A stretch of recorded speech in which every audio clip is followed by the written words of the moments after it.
Greetings and welcome to another episode of Midday Mindfulness, the spiritual podcast. Today it is my absolute honour and privilege to have Stevie G join us to talk all about the spiritual journey, the awareness and more often the beneficial to have a compromise in every single situation, a compromise with the ego in particular, as opposed to trying to destroy or condemn it. If you are a child and you are told you are wrong, then you believe yourself to be wrong. And the ego behaves in a very similar way. If you try to condemn the voice of it or the way which it is trying to bring you protection and safety, then it will be confused as a way of delivering a more safe environment for you. It won't know what to do, and therefore it will more often than not try to bunker you down even further. So, allow me to introduce Stevie. Welcome him to the podcast, to the family.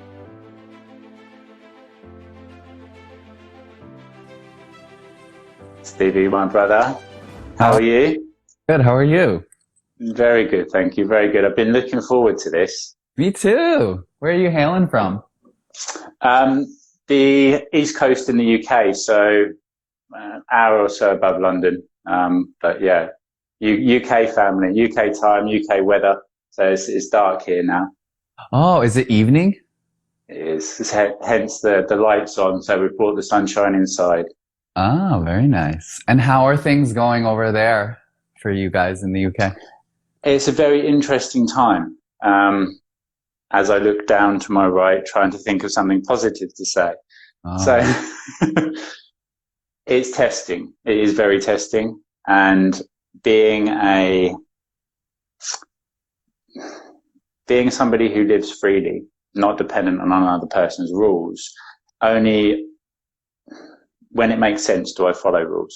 So I self-govern, as we all should be able to do, and as we all will do at a point in future with the world that we're co-creating now. As an example, I went to the park the other day, a couple of days ago. All the gyms are closed here, so I went to the park to use an area. There's exercise equipment which is all cordoned off as well because of safety procedures, and there's a flat area which was open. So I went there to do some yoga, do some stretches and some sit-ups and jog around the park. It's being outside is more fun. Park ranger came over, told me the area was closed and I had to leave. And I said, well, I'm not using the equipment. I'm just stood here in this area. And he's like, well, it's closed. I was like, well, it's not closed. It's not cornered off. I'm just using this piece of area, this piece of land, which I'm perfectly capable of using. I'm not doing anybody any harm. And then he went on his egoic control trip, to which my ego came out and was like, well, actually, I'm free and sovereign and you can tell me what to do, the name that I am, that I represent, but not the being behind it. And then I got into a political conversation with him and he didn't then quite know what to do other than to go, he's not leaving. Can I have some assistance and call for somebody else? And then I felt it was best to then carry on my day elsewhere. So that's a typical example of what's taking place at the moment in the UK. The fear is becoming very, very paramount, and everywhere you go, nobody is open-armed and smiling. Everybody is cowering down and hiding. Wow. So for myself, it's interesting, to say the least. How are you anyway? How is everything with yourself? What's going on in your world? That's kind of shocking. I didn't realize it was that intense over there as well. It sounds even worse than here in LA, because people are outside in LA and doing things and, enjoying the beaches and all that. I'm loving it here. I mean, this is sort of an interesting experience of LA, I'm sure. Like the traffic is not the same, which is nice. Yeah. So I'm able to, drive up to Silver Lake. I'm in Long Beach, but I'm able to drive up to Silver Lake a couple times a week to work out with a friend. And that's like impossible to do any other time other than now, within a reasonable amount of time. But it's I'm just moving through. I left New York for those types of reasons. I wasn't really resonating with all of the fear propaganda.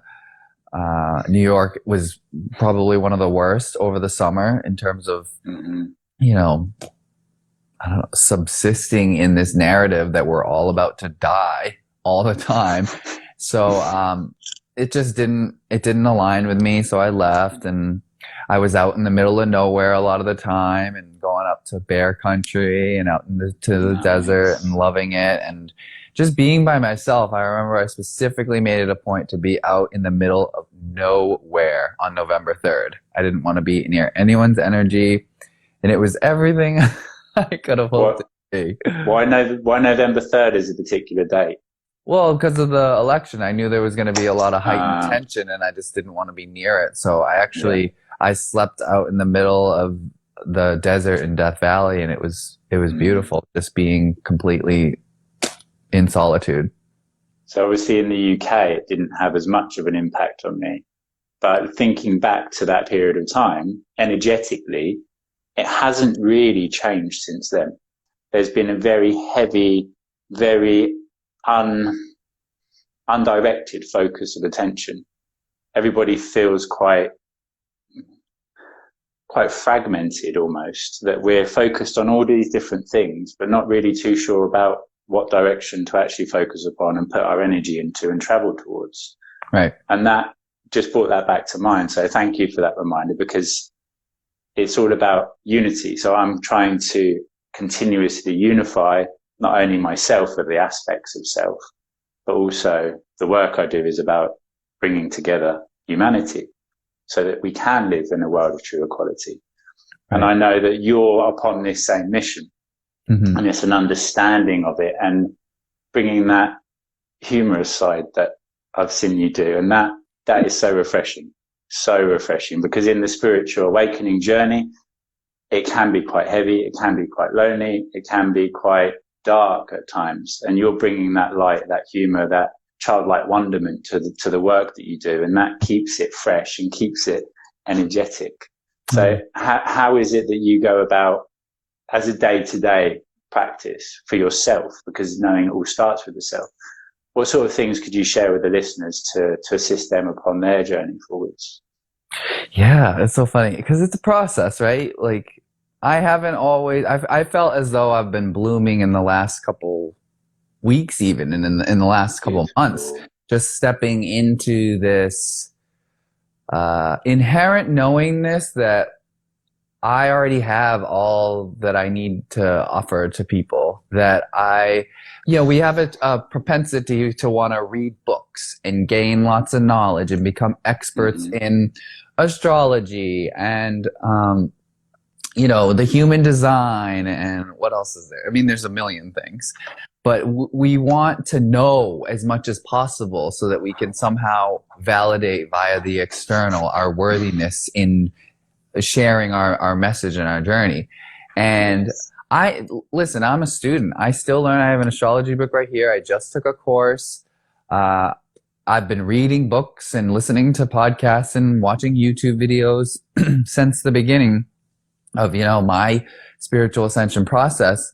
And I'm now at the point where I'm realizing that it's all good and well to take in that information, but it doesn't have to be the measure, the rule stick or whatever, the measuring stick against our worth. And 100%. I'm just, it's a little out of body because I am getting a lot of really great feedback from so many amazing people, especially on these Instagram lives, which I'm happy to share this space with you right now because it's people that just, everyone's connected.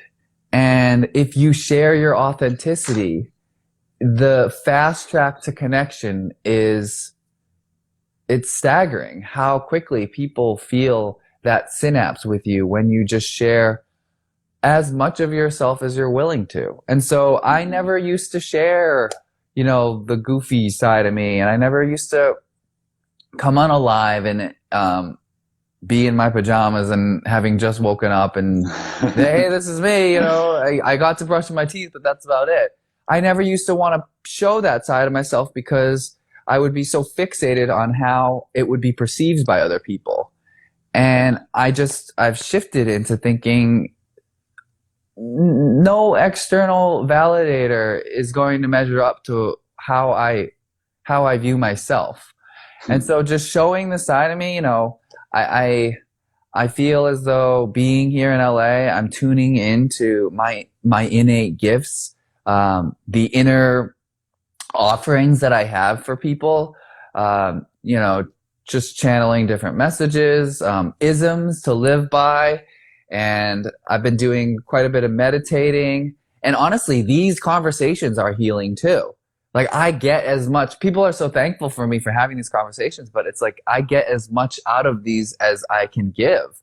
And it's that reciprocal flow. It's 100%. That give and take. It's that having something to offer and being willing to receive as well.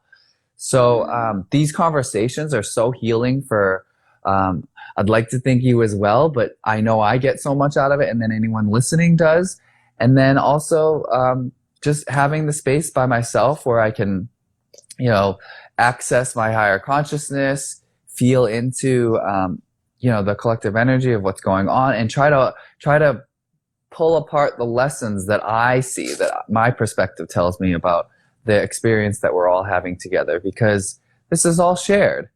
And, you know, staying fit with my body. I'm working out with a friend of mine who's a fantastic mentor. And, yeah, just being me and being all of me and embracing all of me and showing all of me has been extremely cathartic. And I would just, it's like I've been saying from the beginning of the spiritual process, is like, I wish I could share this with everybody. I wish I could get everyone to feel as good as I feel, because it's something that if I had tapped in years ago, maybe I wouldn't have been able to appreciate the way I do now. But it's like there's no turning back. It's just a beautiful process and an unveiling of myself to me. Hi, man. 100%. Manuela. 100%. Hello, everyone. Absolutely beautiful. Yes, hello, everybody that's joining us. Cali girl here. Let me know if you need any tips and checks. Love it. See, everybody has their own. We all have the answers. You know, it's so funny too, because I go off of synchronicity, right? And I just saw a video that you posted about about the Matrix and getting out of the Matrix, and how we're. I love the way you said that. We're both the avatar and the creator, which is so funny, because as I was watching this preview video of a YouTube that you were posting, I had just posted a download or some sort of quote that came in for me, because, you know, in the mornings I typically wake up and I have, you know, time with myself where I try to pull apart a message, and I put that message out into the universe for everyone to receive. And it was very similar to what yours was, you know, we're the creator and the experiencer is what I said. And then you were talking about that same concept, and I was like, oh, that's synced. It's been a massively focal point of all my informational downloads recently. And again, I'd like to echo what you said, in the fact that when we pass this information through us, we actually experience and embody it ourselves. Without teaching, without sharing, there is nothing, because there's no experience to be had. So when the information flows through me and I share it, I learn from it. And that's how I've exponentially increased my awareness and my connection to self, is through sharing, through being in service, through giving myself up to a higher power. And then everything I do now is guided along that path, as it were.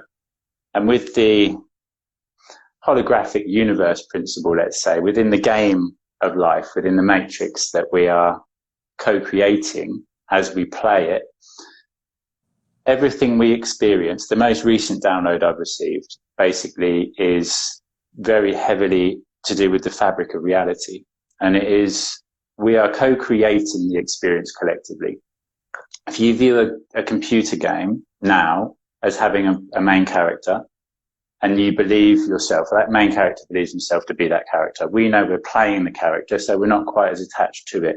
in this physical avatar, egoic self, we think we are the ego until we separate through meditation and return back to the cosmic consciousness of I as opposed to the ego. And we're co-creating the game simultaneous to playing it. So we are fated. We all have a fate. And that fate is infinite potential. So within a computer game, you can only walk certain parameters because you can't go outside of the game construct. We create the construct as we play it. So every time we expand ourselves and our awareness, our consciousness, which in truth expands the universe itself, because the universe is just consciousness housed or embodied or in physical representation. So you and me are co-creating this game together. We are players in each other's games as well as within our own. And it's an understanding that each player is playing their role perfectly. So where the ego gets upset by the park ranger coming over and confronting me and ruining my exercise activity, in fact, he's there to test me, to test how I respond, to see if I'm ready to pass on to the next level or if I have learnings to still gain within this one before passing on to the next, until we finally reach the very end of the game. Then we start it all over again. So it is a beautiful game. It's a beautiful experience. And in a game, we play it simply because we can, for the enjoyment of it. Not so much to complete it, and definitely not to complete it as quickly as we can. We enjoy it for the enrichment of the game, for the experience of it. And the same is true in life. If we just allow the experience to unfold before our eyes and enjoy it each and every moment, then to me, that is the most beautiful way to play that game. Mm. Hello, Krista. Oh, Krista, my girl Krista's in here. Yes, it is. It's a beautiful analogy. Inspire you to achieve says it's a beautiful analogy. That's a great reminder. I mean, we get so overly identified with the goings on, the intricacies. You know, we become our thoughts, feelings, and emotions. We start thinking, I am the fact that I am pissed. I am the fact that I am sad or triggered. And building that space, I kind of, I liken it to, I take like a tactile reference, right? So if I have a trigger come up, like somebody, I remember I was in a board meeting with my building in New York, and this person in the building sort of lashed out at me because of something. I think he mistook a joke of mine that I was making, and this was like, you know, had to defend his honor that he had a valid voice. And yeah, it was sort of one of those like, I was kidding kind of situations. And basically bitched me out in front of everybody, and there was this thick air of, oh, okay, this is awkward in the room. And I remember just pausing and feeling the discomfort of, you know, humiliation and feeling like I'd just been called out or bitched out by somebody, and not needing to do anything about it, not needing to retaliate or defend my honor. So Eckhart Tolle refers to that as pain bodies, and pain bodies are the precursor to egos. Pain body, I picture it as this fiery red ball within us, and it's triggered in moments of needing to defend ourselves, our lives, our livelihoods. And a pain body can come up from within us and be triggered by another person's pain body, which is, you know, the experiences and the thoughts, feelings, and emotions that are attached to it. And so this person's pain body was ignited by something that I had said, and and pain bodies feed off of one another. So the only thing a pain body needs to survive is another person's pain body. So his pain body lashed out and went after my pain body and was looking to feed off of my pain body. Now, if we become the conscious observer of the pain body and don't allow it to grow within us to become, you know, a force that takes over us into egoic unconsciousness, we have the ability and the wherewithal to stifle that, and control it and not let it control us. And so I remember just leaving the board meeting and going downstairs and feeling so pissed and uncomfortable, and like I wanted to send a nasty email, like what was I gonna say to this person when I ran into him in the hallway? How was I gonna like fuck this person up after what they said to me. And, you know, I remember being by my bedside, sitting there like, cause it was late, and I just was like, what do I do with this? I am so in my feels right now, and I'm so uncomfortable, and I have this inclination to want to do something about it. And I don't know if anyone can relate to this, but it's just this really uncomfortable feeling of powerlessness, feeling like you are just, what do I do?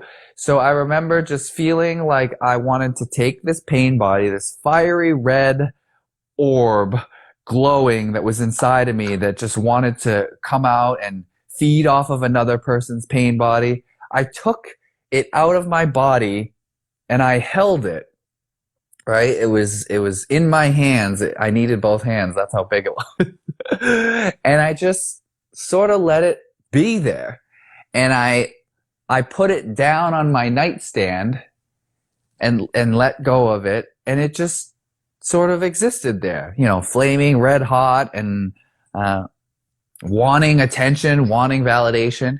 And I just looked at it, and I started looking at it from all these different views and saying, wow, you know, that's really interesting that this pain body is so ignited right now. And that separation of it from me gave me power, because it didn't have to control me. It didn't have to take over, and I didn't have to be it. So I started looking at it from all these different ways. And then all of a sudden I was the space around it. It was no longer something that I was, it was something that I had. And having something is very different than being something.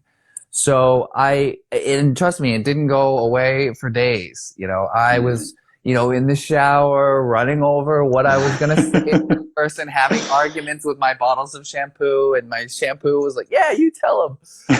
And, you know, but just being able to have that with that. Sorry, I was externalizing. What a beautiful picture. Yeah, yeah. Sorry, go on, carry on, bro. No, I mean, that was basically it. It's just about being the conscious observer to the experience instead of letting it take over ourselves. And it dissolves. It really does. But to honor that and to look at it from different vantage points and hold enough space to allow it and let it be without judgment, without judging yourself, it changes the game when a thought or a feeling or emotion or an inclination is something that you hold instead of something that you are. And how did you eventually let go of that pain body? Did it disperse? Did it reintegrate back into the self in completion, not in pain anymore? How was it that you went about healing that wound, as it were?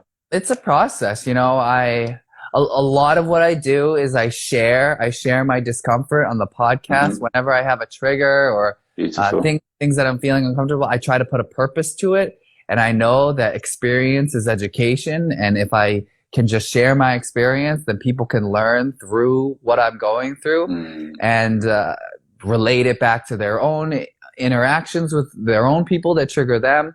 So just sharing that helped. It's funny because it's become this sort of talk therapy with myself. It was a podcast, but it's also a way for me to just get my feelings out and talk about it.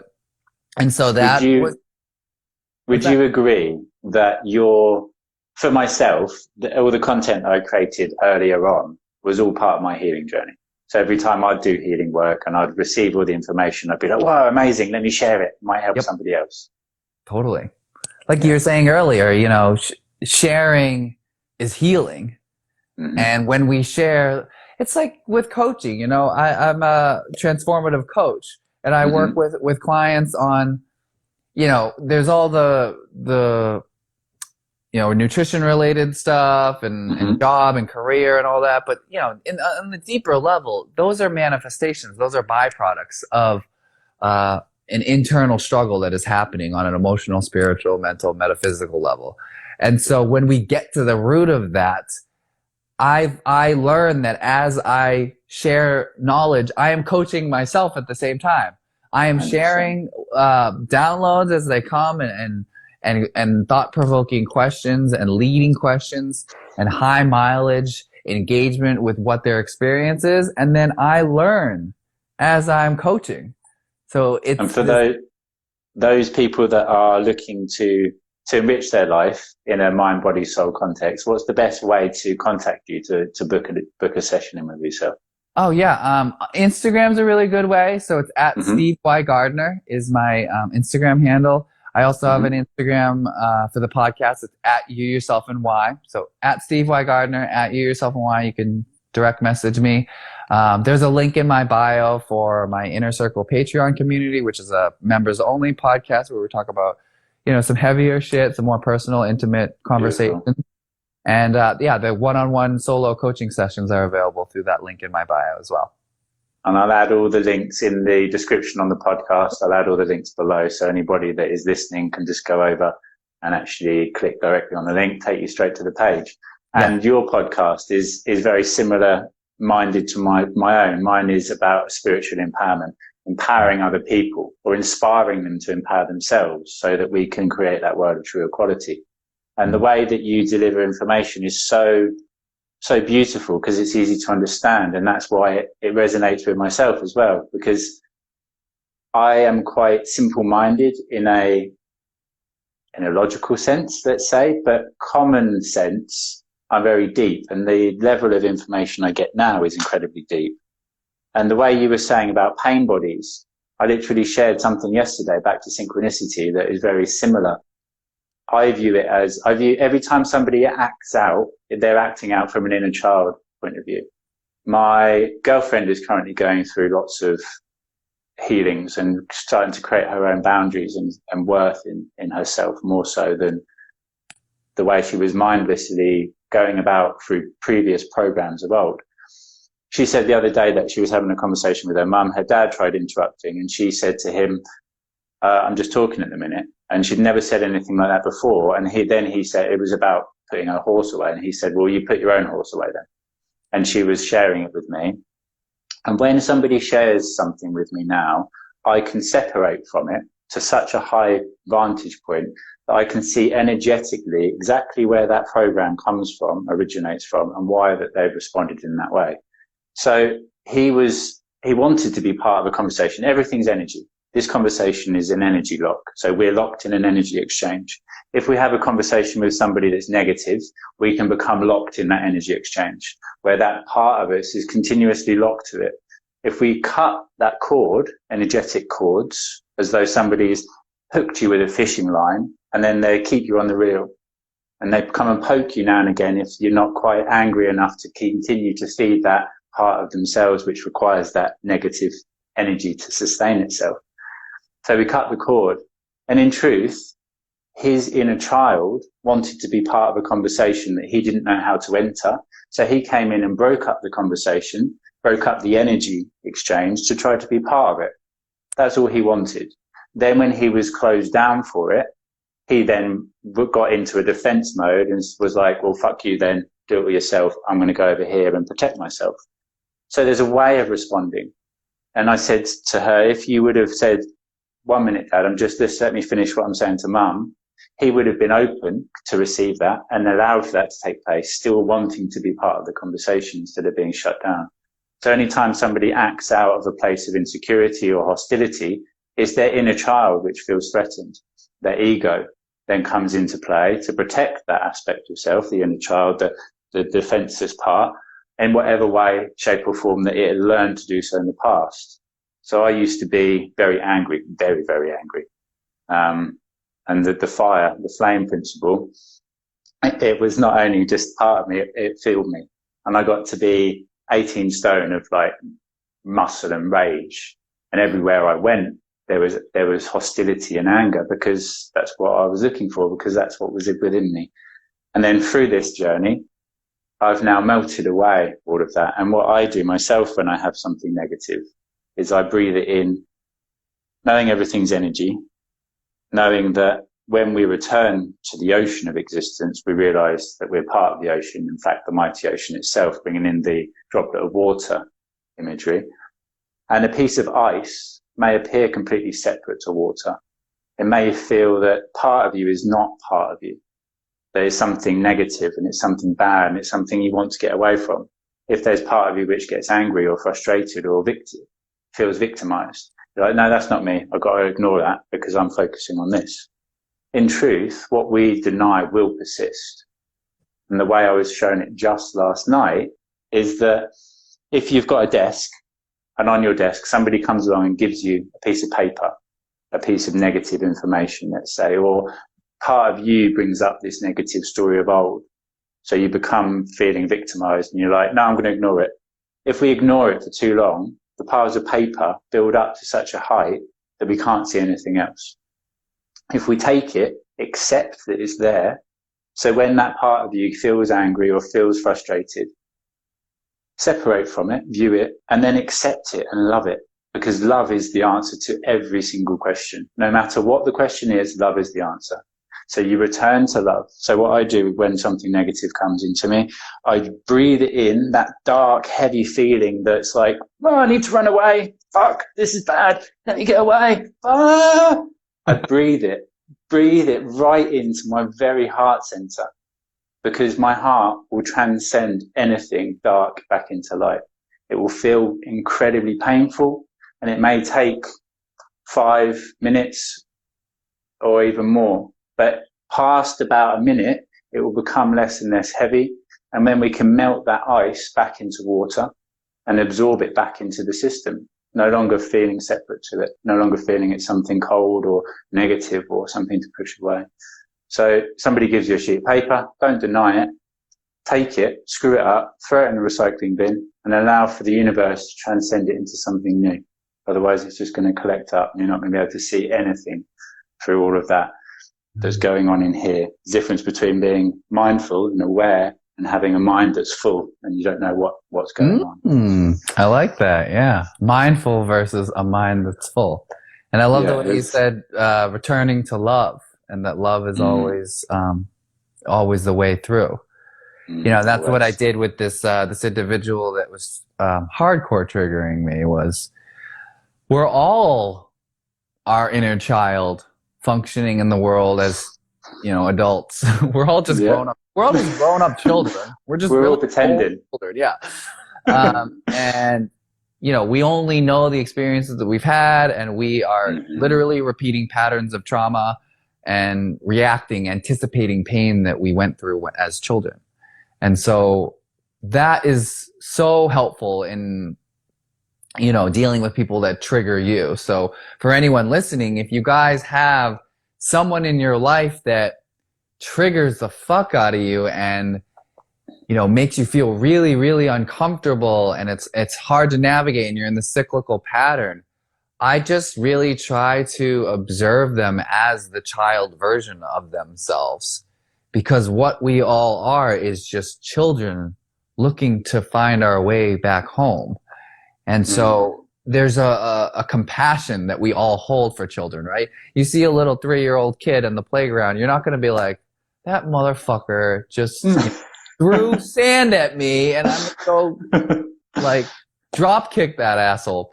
You know, if you look at it as like everyone is literally just a child and looking for love, looking for the validation, looking for the worthiness, which they cannot hold within themselves, it changes the game. And if somebody grown up is in your face, pissing you off, saying shit to you, writing nasty emails, sending you nasty Facebook messages because of your political views, we're all crying out. That's what it is. It's a cry out. Yes. Love and affection that they cannot create within themselves.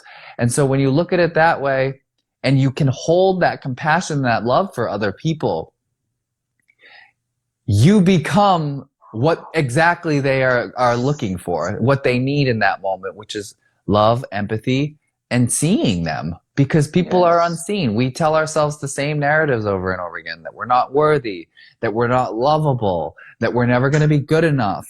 And they manifest in these actions of perfectionism, wanting to defend our honor when it's not in jeopardy, attacking other people. It's just when we become like you said, the conscious observer, and knowing that that these don't have to be us, that these feelings and these thoughts don't have to be anything that we identify with. It's a game changer. Be it part of the game still, but not part of the game that we necessarily need to experience. So going back to the reality, the construct of reality. Everything you experience is, or every thought that you have, every potential is reality. It exists. So I am very focused at the moment on myself, because at the moment with the global situation, if I focus outside myself too much and project myself to a future where everybody's vaccinated and incarcerated, principally controlled and governed through fear, then I am actually feeding into that, and part of myself is growing it. I'm putting my energy into that, and I'm making it become part of reality. If I deny it, no, that's not real, I'm going to go over here, then again I'm denying it, and that sheet of paper is on my table, and it will persist, because what you deny persists. So instead, I accept that there is a future where everybody is vaccinated. We're all implicated with various control structures. We've all got chips in our arms, and etc., etc. That is part of reality. That exists. And it exists now, because now is the only time it does exist. But it doesn't have to be the reality that we experience. It exists, and there will be an alternative version of myself that experiences that. But not this one.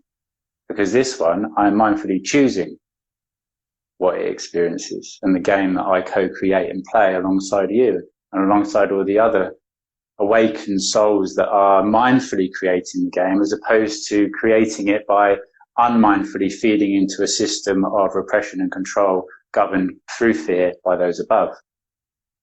It's all a potential, and accepting that it's a potential, accepting that the good, bad and the ugly in somebody else all resides in you. Again, you can say, okay, I have the potential to do that as well. They're coming from a place of unknowing, of unmindfulness, and it's not their fault. And as you say about, as you said about the child, not feeling that they can create that safety and that love themselves. Do you feel that that's something which was developed as a program as a child, or that we're always born with that feeling? No, I believe it's programmed. I believe that, and that's why we go back to the child, because the child is purity and innocence and love and grace and curiosity and wonder and exploration and infiniteness. That's the child consciousness.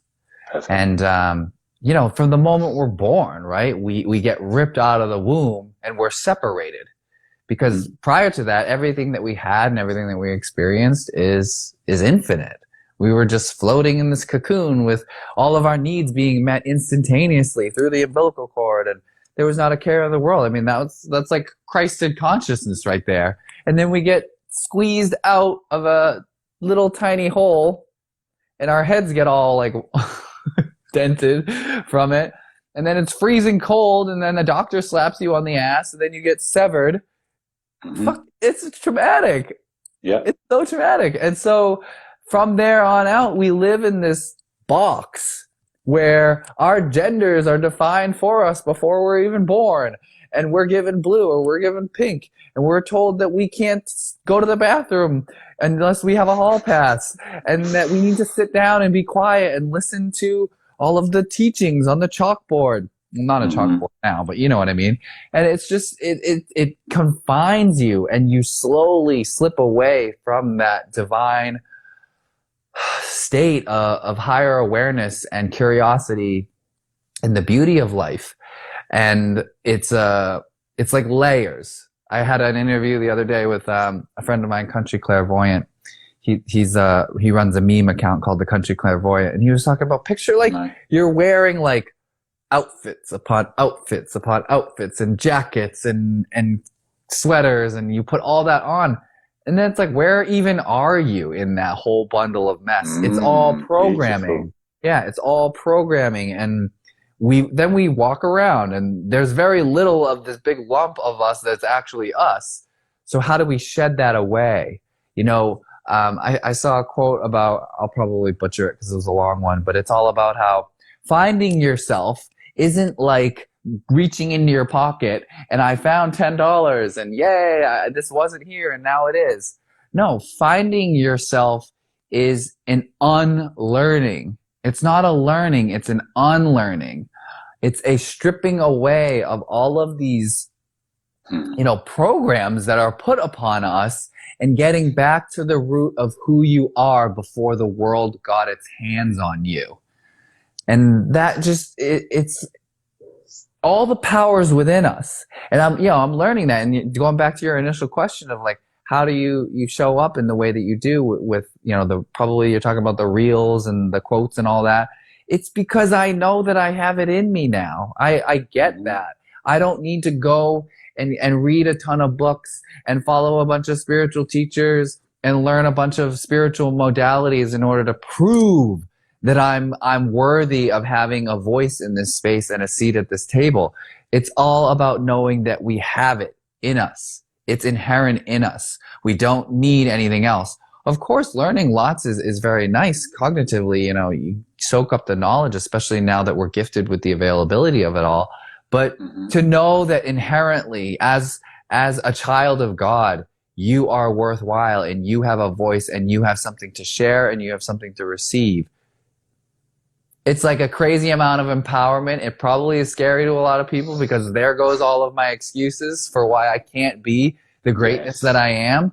But it's also extremely liberating. And so that's what I'm experiencing right now. And to bring back that imagery of the $10 bill that you find in your back pocket, if each of us is a $10 bill, it doesn't matter if we're freshly pressed and straight and ripple free, or if we've been screwed up in a ball and thrown on the floor 20,000 times, we're still worth exactly the same amount. Yep. The potential within each and every one of you is the same as within each and every one of us. Mm-hmm. And the reason that I do what I do is because of the changes I've made in myself that I can then deliver to other people. And in the work I do with clients in my sessions, we don't heal. I never heal and I never take away. I expand upon what's already there, and we remember, we discover, we unlock parts of the self that are hidden in the darkness and integrate them back in. So the way I was showing it is to be enlightened is to exist in a state of acceptance of all that is, was, or ever shall be within the light. So if somebody is negative, if something is bad, I accept it and I stay in the light. That's enlightenment. To exist in the light, first we have to venture through the darkness, which is the dark night of the soul, the awakening that many of us go upon. And in the darkness, search around, crawling about, banging our head on the ceiling on occasion, knocking ourselves out, becoming lost and confused, and then finding parts of ourselves that are lost and fragmented in the dark. So every time there's something traumatic happens, subconscious mind takes it and hides it in the dark, because out of sight, out of mind. It's protecting the body, it's protecting the aspect of self, the avatar, by not having to re-experience that event again. But also within that box is all the information required to actually learn from the event and free yourself from it, as well as part of yourself. So if you were made up of 100 parts, every time you take a part and hide it, you're then missing a part. And then we go about trying to gain that part from outside of us. Oh, hello. Yes, you complete me. Oh, hello, new car. Hello, nice house. Hello, attractive person. Come and complete me. Fill me up. But in truth, it's the self which completes the self. Nothing else. And again, it's love.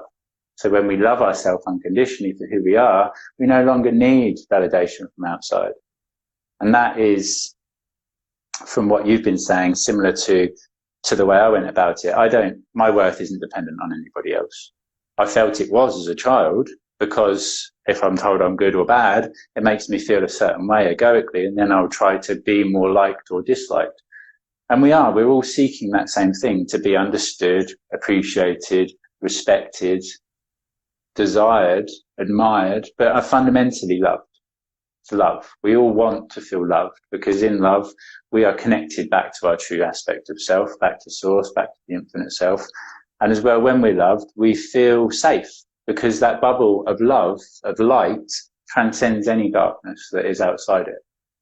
So that warm embrace from a parent where you feel unconditionally loved, there's nothing quite like it, where you just melt into that other person and you become one. And like you say, the connection to the mother is heavenly when we're in the womb. And it's almost a transitional period between being in heaven with everybody, coming into a womb where we're still connected in that warm feeling, and then being birthed through the Stargate, if you like, from that alternative realm into this realm, through the divine mother, to the divine goddess that brings life into this realm, births it through the portal that she is.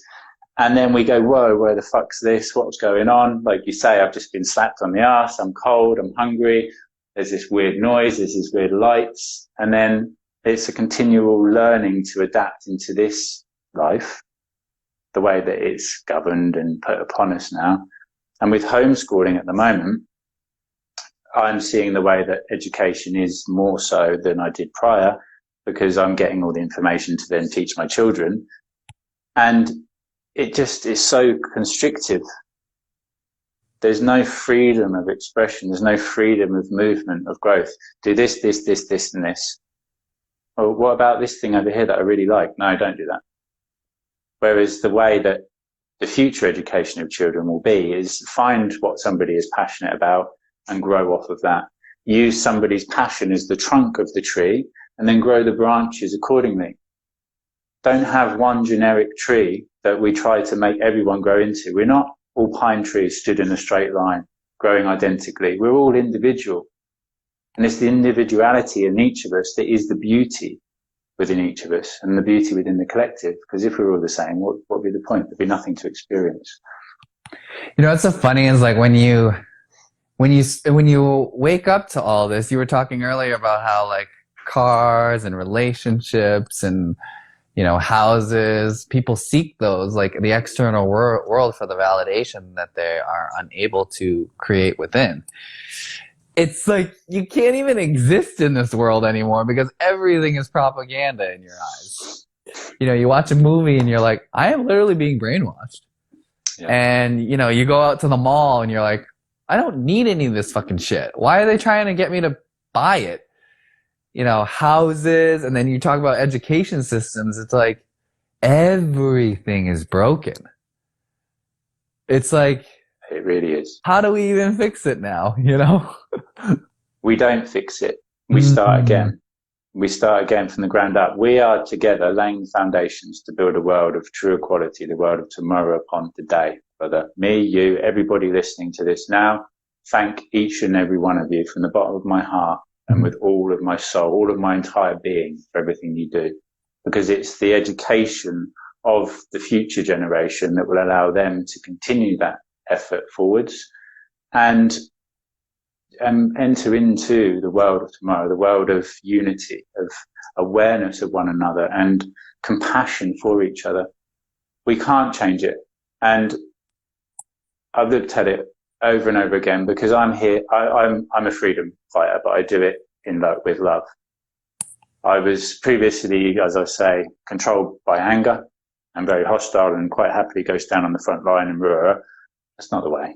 Love's always the answer. It doesn't matter what the question, again, love is the answer. So how do we go about changing the structures, changing the system? We love on the people that try to control us and repress us because the people at the top of the pyramid are actually more fearful of losing what they have than we are. They're so scared of the awakening process, knowing that everything is energy. If we focus our conscious energy on anything, collectively we grow it. So we have all given money a power because we have all decided that it is powerful, that it holds a certain energetic frequency. So then we go about trying to receive it or to gain it. If there is somebody at the top of the system, they will always make it known that they're at the top of the system. And specifically within an area of conspiracy theories, because people who are more awake and aware are more subjected to finding truth. So if you put it right in their face, it frustrates them, lowers their uplifting, happy, joyful, loving energy into repressive, controlled, negative energy, and you feed right into the system. You become part of the system which you wish to actually overthrow or topple. So there's no changing it. There's only a restart, a refresh. And that's what's happening at the moment. It's the refresh. Everything's stopped. Chelsea says, when you ain't got nothing, you ain't got nothing to lose. 100%. Yeah, I think it does start from within. You know, everything that we want the outside world to be, when we embody it, we create that. I mean, it's a it's going back to that be the change quote. But you see so many people that are in the vein of love and tolerance. There's a whole lot of judgment and hate. And so it's a contradiction right in there. So yeah, being the light, showing your light, just glowing and radiating and sharing that from within, not by force, not to prove a point, not to, have a higher spiritual stance, but just, it creates itself too. I find that the more love that we embody, the more love is generated from within that action. And so experiencing that love and being in the place of gratitude builds faith. I always say that gratitude is faith fully realized. And when we embody all of these consciousnesses, we emanate them out into the universe for others to soak it up. So I totally agree that there is no changing. I think, I toggle back and forth. I go 5D, 4D, 3D. 4D, 5D, 4D. And then, it's part of that human experience, that multidimensionality, and it makes it fun. I've learned to not judge it so much. I think we also have a tendency to be like, oh man, I'm being really 3D right now because I'm pissed because this park ranger is telling me to go scratch and I really want to give him the middle finger. That's okay. That's okay. Yeah, 100%. Yeah. There is no 3D, 5D or any other realm of existence. It's just a label that the conscious awareness is attached to it again. And if you label yourself as being negative and 3D and then you hate on yourself, whereas if you just say it's another experience, it's another part of the game, it's another little side bit that the avatar character has played and experienced, and it's all part of it. And actually I appreciate that. And I appreciate that park ranger. Yes, the people that trigger us are the teachers. So, in astrology, we're learning that, or I'm learning that there's a planetary aspect, right? So that's really what astrology is. People have this obsession with sun signs. A sun sign is like one finger of your whole being. That's your sun sign. And it's important. It is the identity that you are in the beginning and that you will be at the end of this life journey. But there's so much more. And the planetary aspects, the angles between the different consciousnesses that the planets represent and the placements that they're in are that's the secret sauce of your personality archetypes. And so there's angles that represent ease and flow and things that are going to not require a lot of effort in your life. And then there's angles that are going to be karmic teachers, lessons, challenges, struggles. And we have a tendency to get our birth charts read and say, oh, darn it. Like my Mars is in Aquarius and that's really not a great angle with my sun in Neptune. And it's, or my sun in Pisces, not Neptune, but it's this, this idea that things are bad or good, are virtuous or are negative.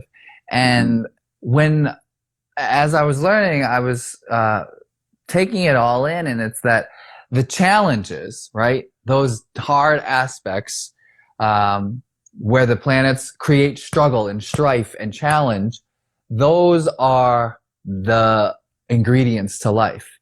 When have we ever learned anything when things were easy? Never. It's the struggle, it's the strife, it's the hardships that create the most valuable lessons. Yes, brother. Yes. It's the pressures of life which are turning the carbon-based beings that you all are into the crystal diamond beings that you are becoming, that you are right now. And without friction, think about this, actually stop and really embody this truth. Without friction, there is no existence. Because it's the friction between two objects which creates the spark of energy which we perceive to be reality. Without friction, there is no existence. And it's only when we start to become attached to it as a good or bad experience within the mind that we then get caught up within it. If we don't mind, it doesn't matter.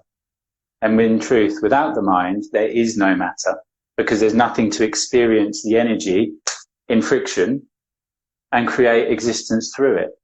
Without the mind, there's nothing.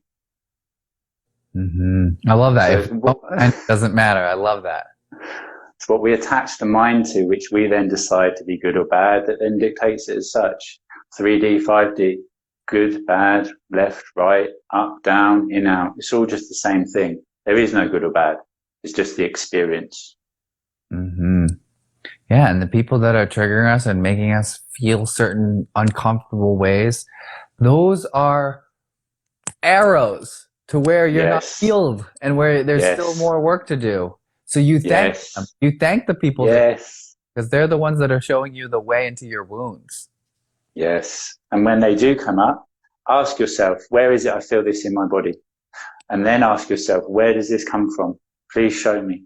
And go back to whatever time it was, in whatever lifetime it was. Re-experience it and take the positive learnings from it. And then you can let it go. Move past it. Reintegrate it back in. Embrace that inner child. Hug him back into you. Love on that little girl and tell her she's safe and that you understand her and you're proud of what she's done to bring you to where you are today. Self-love all the way. Yeah, I heard a really powerful one, a powerful statement you can say to your inner child is, thank you for surviving. Because we are all survivors and we're all thriving. Yeah. And that child just wants to be seen. And if you can pick that little child up and swing them around and hold them and play with them and just tell them, thank you for surviving. The love burst is like, it's overwhelming and it's beautiful and it's healing and it can never be enough you can do it as many times as needed over and over again. It's beautiful. 100%. Amazing. Stevie, thank you. Truly, thank you for today. It's been absolutely amazing. I've loved this conversation. Anybody listening, make sure that you follow Stevie. I'll link everything in. I'll upload a story in a minute, actually, with my astral chart, so anybody can have a look at it. And I'd love to know all about all of yours. And then the podcast episode will be up. I think it's in a couple of weeks' time, but I'll let you know and attach all the information to it. Thank you all, Stevie. Thank you, my brother. Thank you so much. Thank you. I love this. Truly. And yeah, let's do something like this again soon. I'd love to come on your show and return the conversation, the energy exchange of it. Yeah. I loved your wisdom. It was very healing. Thank you, brother. Likewise. All my love to each and every one of you. And thank you guys. We love you. Stay mindful and keep on surfing. Love it. We'll talk soon. Peace out, brother. Okay. Bye-bye.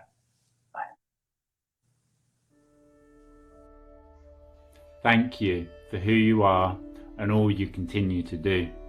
Thank you for continuing to gain the knowledge, the wisdom, for continuing to look within and doing the work required to bring freedom to not only yourself, but everybody else. As you continue to do the work, as you continue to expand your consciousness and awareness, you continue the expansion and awareness of everybody else, helping others to break free from that limitation and illusion of old. Continue to support me in all I do. Continue to grow the movement and continue to grow yourself.